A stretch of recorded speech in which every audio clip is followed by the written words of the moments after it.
निकल गई जिनपिंग की अकड़। बात चीन की करते हैं। भारत और चीन के बीच एलएसी पर लंबे समय से जारी विवाद खत्म होता नजर आ रहा है।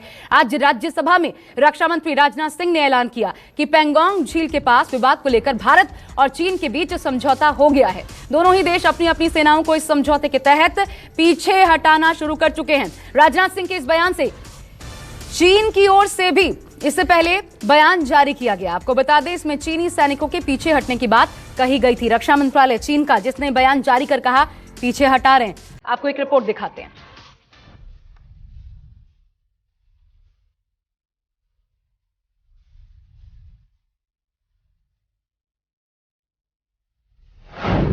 निकल गई जिनपिंग की अकड़, एलएसी पर लाल सेना में भगदड़। पैंगोंग में फूला ड्रैगन का दम, दुम दबाकर भागे सब।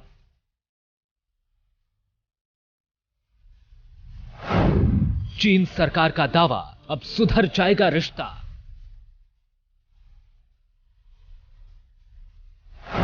राज्यसभा में राजनाथ सिंह का बयान, जल्द खत्म होगा घमासान। मैं संक्षेप में वहां की ग्राउंड सिचुएशन के बारे में सदन को दोबारा अवगत। एलएसी पर भारत डटा रहा, चीन को पीछे हटना पड़ा। जी हां, भारत और चीन के बीच पिछले करीब 9 महीने से एलएसी पर जारी टकराव अब खत्म होने के कगार पर पहुंच गया है। दोनों देशों की सेना पीछे हटने पर राजी हो गई है। रक्षा मंत्री राजनाथ सिंह ने राज्यसभा में बयान जारी कर कहा है, चीन के साथ पैंगोंग झील के उत्तरी और दक्षिणी तट पर डिसएंगेजमेंट का समझौता हो गया है। साथ ही इस बात पर भी सहमति बनी है कि पूर्ण डिसएंगेजमेंट के 48 घंटों के भीतर सीनियर कमांडर लेवल की बातचीत हो और बाकी बचे मुद्दों पर भी जल्द समाधान निकाला जाए। पैंगोंग झील को लेकर हुए समझौते के मुताबिक फॉरवर्ड इलाकों में दोनों देशों ने जो सेनाओं की तैनाती की है, उसे चरणबद्ध तरीके से पीछे हटाया जाए। चीन अपनी सेना की टुकड़ियों को उत्तरी तट पर फिंगर 8 के पूर्व में रखेगा। वहीं भारत अपनी सेना को फिंगर 3 के पास स्थित अपने अस्थायी बेस मेजर ध्यान सिंह थापा पोस्ट पर रखेगा। इसी तरह की कार्रवाई पैंगोंग के दक्षिणी तट पर भी दोनों देशों की सेनाओं की ओर से किया जाएगा। इसी समझौते के तहत बुधवार से दोनों देशों की सेना पीछे हटने लगी है। चीन के साथ पैंगोंग लेक के नॉर्थ एवं साउथ बैंक पर डिसएंगेजमेंट का समझौता हो गया है।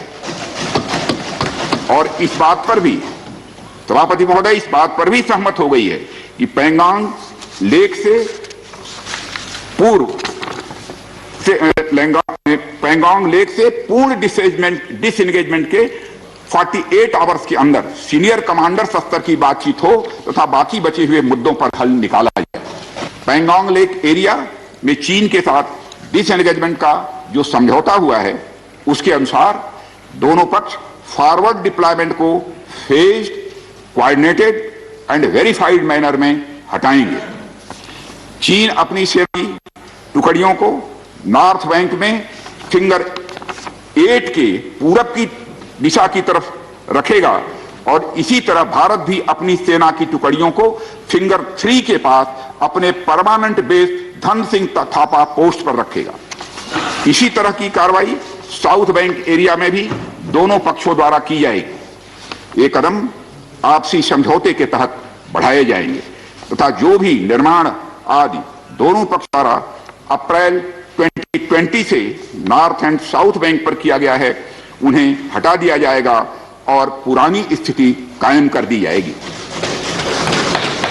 सभापति महोदय, यह भी तय हुआ है कि दोनों पक्ष नॉर्थ बैंक पर अपनी सेना की गतिविधियां, जिसमें परंपरागत स्थानों की पेट्रोलिंग भी सम्मिलित है, को अस्थायी रूप से स्थगित रखेंगे।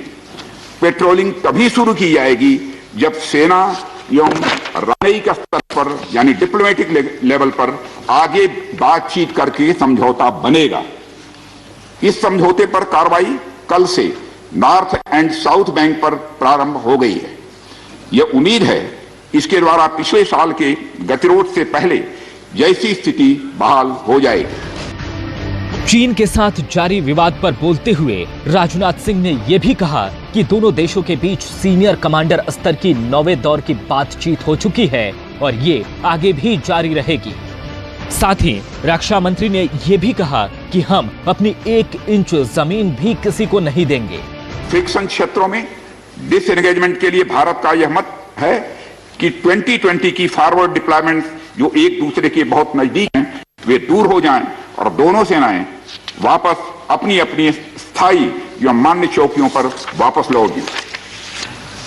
सभापति महोदय, बातचीत के लिए हमारी स्ट्रेटेजी तथा अप्रोच माननीय प्रधानमंत्री जी के इस दिशा निर्देश पर आधारित है कि हम अपनी 1 इंच जमीन भी किसी और को नहीं लेने देंगे। सितंबर 2020 से लगातार मिलिट्री एंड डिप्लोमेटिक लेवल पर दोनों पक्षों में कई बार बातचीत हुई है कि इस डिसएंगेजमेंट का म्यूचुअली एक्सेप्टेबल तरीका निकाला जाए। अभी तक सीनियर कमांडर्स के स्तर पर 9 राउंड्स की बातचीत हो चुकी है। राजनयिक स्तर पर भी WMCC यानी working mechanism for consultation and coordination of India China border affair के साथ भी बैठकें होती रही हैं। मैं इस सदन को आश्वस्त करना चाहता हूं कि इस बातचीत में हमने कुछ भी खोया नहीं है। सभापति महोदय, वहीं इससे पहले चीन की ओर से भी बयान सामने आया था। चीन के रक्षा मंत्रालय ने आधिकारिक बयान जारी कर कहा था, भारत और चीन के बीच कमांडर लेवल की 9वें दौर की बातचीत में डिसएंगेजमेंट पर सहमति बनी थी। इसके तहत दोनों देशों ने अपने सैनिकों को पैंगोंग, हुनान और नॉर्थ कोस्ट से पीछे हटाना शुरू कर दिया है। दोनों देशों के फ्रंटलाइन सैनिकों का पैंगोंग सो लेक के उत्तर और दक्षिण से सिंक्रोनाइज्ड डिसएंगेजमेंट शुरू हो गया है। बता दें कि भारत और चीन के बीच 24 जनवरी को 9वें राउंड की बातचीत हुई थी। दोनों देशों के बीच कमांडर लेवल की ये बातचीत 15 घंटे तक चली थी। इस बैठक में भारत ने साफ शब्दों में कहा था कि विवाद वाले इलाकों से सैनिक हटाने और तनाव कम करने के प्रोसेस को आगे बढ़ाने की जिम्मेदारी चीन पर है। साथ ही इस दौरान दोनों पक्ष कोर कमांडरों की 10वें दौर की बातचीत जल्द करने पर भी सहमत हुए थे ताकि सैनिकों की वापसी का काम तेज हो सके। बहरहाल पैंगोंग झील और आसपास के इलाके को रणनीतिक लिहाज से काफी महत्वपूर्ण माना जाता है। ऐसे में अब देखना होगा कि चीन कब तक इस समझौते का पालन करता है, क्योंकि चीन की फितरत धोखेबाजी की है। वक्त बेवक्त चीन सरहद पर अपनी चालबाजी को अंजाम देते रहता है। Bureau report, news 24। तो चीन धोखा देता रहा है, अपनी बात से मुकरता रहा है, ये उसका पुराना प्लान है। लेकिन इस बार रक्षा मंत्रालय की तरफ से, चीन के रक्षा मंत्रालय की तरफ से बयान आया है और ऐसे में उम्मीद की जानी चाहिए समझौते पर अमल होगा। अब आइए आपको हम समझाने की कोशिश करते हैं कि LAC पर फिंगर की पोजीशन क्या है, दरअसल विवाद कैसे था और फिंगर्स जो है जिनको लेकर असल विवाद है उनकी पोजीशन क्या है, ये ग्राफिक्स के माध्यम से आपको समझाने की कोशिश करते हैं। लद्दाख में भारत और चीन की सीमा देखिए, लाइन ऑफ एक्चुअल कंट्रोल जो है वहां पर 8 पॉइंट्स है। ये जो आप 1, 2, 3, 4 और 8 तक देखेंगे, इन्हें ही फिंगर्स कहा जाता है। चीन पिछले साल पुराने परंपराओं को तोड़ते हुए, जो कि 8 तक बरकरार रहने की थी, वहां से बढ़कर फिंगर 5 तक आ पहुंचा। लगातार भारत ने आपत्ति की, इन आपत्तियों के बावजूद चीनी सेना यहां बंकर और रास्ता बनाने का काम कर रही थी, जबकि चीनी सेना को फिंगर 8 से आगे नहीं आना था। इधर भारतीय सीमा फिंगर 8 तक लगती है, इस प्रकार से कि भारतीय सेना फिंगर 3 पर तो मौजूद रहती है और फिंगर 8 तक भारतीय फौज की टुकड़ियां लगातार पेट्रोलिंग करने जाती थी। फिंगर 3 से फिंगर 8 का इलाका बहुत ज्यादा सेंसिटिव है और इसलिए भारतीय सेना वहां पर कभी रुकी नहीं, बल्कि पेट्रोलिंग हुआ करती थी, फिर सेना वापस आ जाती थी। और इसी का फायदा उठाकर चीनी सेना भारतीय सीमा के भीतर घुसी। 9वें दौर की बातचीत के बाद अब दोनों देशों के बीच इस बात पर समझौता हो गया है कि भारतीय सेना वापस फिंगर 3 पर ही रहेगी, जबकि चीनी सेना को फिंगर 8 पर वापस लौटना होगा। फिलहाल दोनों देश फिंगर 3 से फिंगर 8 के बीच पेट्रोलिंग नहीं करेंगे, बात यह भी हुई है, यानी ये इलाका नो मैंस लैंड होगा। भारतीय सेना की पेट्रोलिंग पर आगे की बातचीत जो होगी, जो जल्दी होगी 48 घंटों के भीतर, उसमें तय किया जाएगा कि किस प्रकार से आगे ये पेट्रोलिंग हो पाएगी। हमारी खास पेशकश लगातार जारी है। आगे बढ़ने से पहले वक्त है छोटे से ब्रेक का। आप देखते रहिए न्यूज़ 24। नमस्कार, मैं हूं मानक गुप्ता। अगर आपको हमारा ये वीडियो पसंद आया हो तो इसे लाइक और शेयर जरूर करें और हाँ, हमें सब्सक्राइब और फॉलो करना ना भूलें ताकि आप देश और दुनिया की कोई खबर मिस ना करें। तो जुड़े रहिए हमारे साथ और देखते रहिए न्यूज़ 24।